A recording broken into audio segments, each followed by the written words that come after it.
Okay, and how old are you?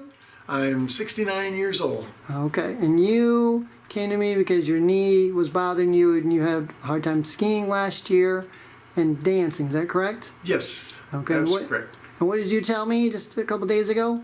Let's see, went to a wedding and danced with my wife all night long like crazy and sure missed that, I'll tell you, that was fun.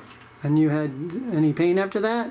No, that was the good part too. That was the best part? Yeah. You had fun and your knees not, and that was... Right, my wife loves me now. Okay. Going to a wedding and sitting at a table is not fun. Okay, so now you're living your life better. Yes. And that's really one of the major things you've noticed since, because you've only had your injection at the beginning of the summer, which doesn't allow you to go snow skiing. Correct. We'll find out. We'll find out. Come winter. Yep.